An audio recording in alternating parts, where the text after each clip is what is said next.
예, 여러분 반갑습니다. 중요한 시기에 귀한 시간 내어주셔서 감사합니다. 남북 정상회담이 일주일 앞으로 다가왔습니다. 이어서 북미 정상회담도 열리게 됩니다.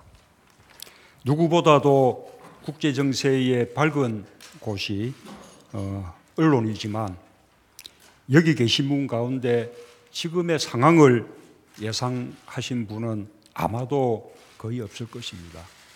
그만큼 극적인 변화라고 할 수 있습니다. 남북 정상회담을 통해서 우리는 한반도 비핵화와 항구적 평화체제 구축, 지속 가능한 남북관계 발전의 길을 여는 확고한 이정표를 만들어야 합니다. 북미 정상회담의 성공을 이끌어내는 길잡이가 되어야 합니다.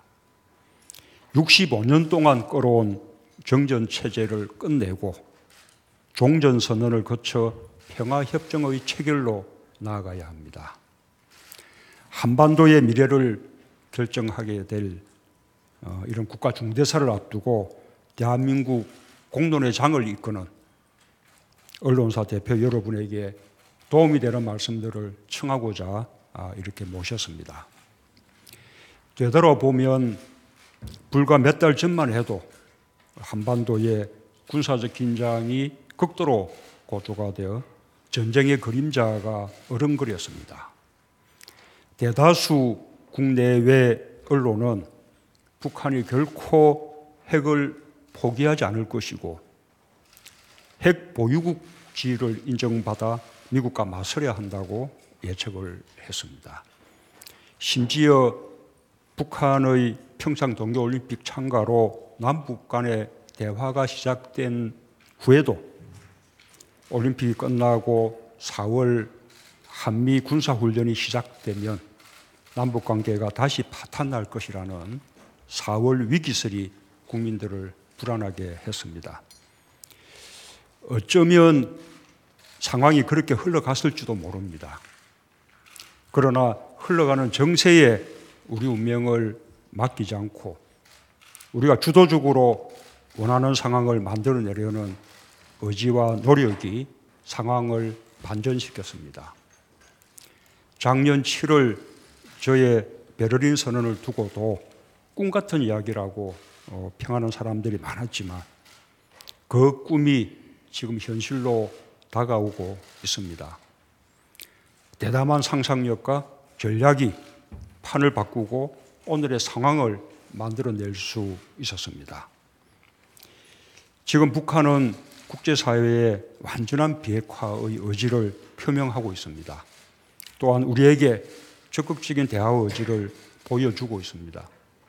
북미 간에도 서로 적극적인 대화 의지 속에서 정상회담을 준비하고 있고 회담의 성공을 위해 좋은 분위기를 만들려는 성의를 서로에게 보여주고 있습니다. 그리고 지금까지 오는 동안 우리는 미국과 완벽하게 정보를 공유하고 협의하고 공조해 왔습니다. 제가 여러 번 언명한 바와 같이 비핵화를 전제로 한 대화에 대한 트럼프 대통령의 절대적인 지지와 격려가 극적인 반전을 이루어내는 결정적인 힘이 되었습니다. 그러나 냉정하게 말하면 지금 우리는 대화의 문턱을 넘고 있을 뿐입니다. 대화의 성공을 장담하기엔 아직 이릅니다. 게다가 남북 정상회담뿐만 아니라 사상 최초로 열리는 북미 정상회담까지 성공해야만 대화의 성공을 말할 수 있습니다. 과거의 실패를 되풀이하지 않고 두 정상회담을 성공시키기 위해서는 대담한 상상력과 창의적인 해법이 필요할 것입니다. 그동안 우리 언론은 남북 관계에서 많은 역할을 했습니다. 정부보다 먼저 남북 교류를 시작한 것이 언론이었습니다. 1990년대 후반에 있었던 여러 언론사들의 잇따른 방북과 교류, 북한 문화유산 답사기를 연재하는 등의 언론의 선구적인 노력이 역사적인 6.15 선언으로 이어졌습니다.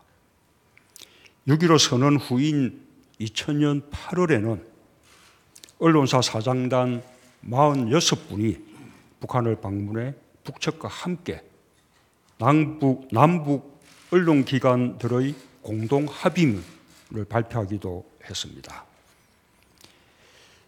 그런 일이 있었던가 할 정도로 잊혀진 게 오늘의 현실입니다. 여러분도 새삼스럽게 느껴질 것입니다.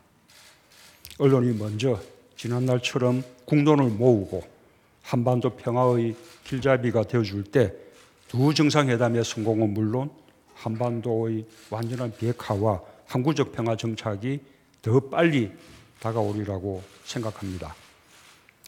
정상회담에 있어서 언론은 정부의 동반자입니다. 저와 정부의 상상력과 해법이 충분하지 않을 수 있습니다. 기대가 큰 만큼 부담도 큽니다. 언론사 대표 여러분의 지혜를 모아주시기 바랍니다. 오늘 이 자리는 제가 언론사 대표님들의 고견과 조언을 경청하고자 이렇게 마련한 자리입니다. 기탄 없는 말씀들 부탁드립니다. 가급적 많은 분들께서 충분히 말씀들 해주시기 바랍니다. 감사합니다.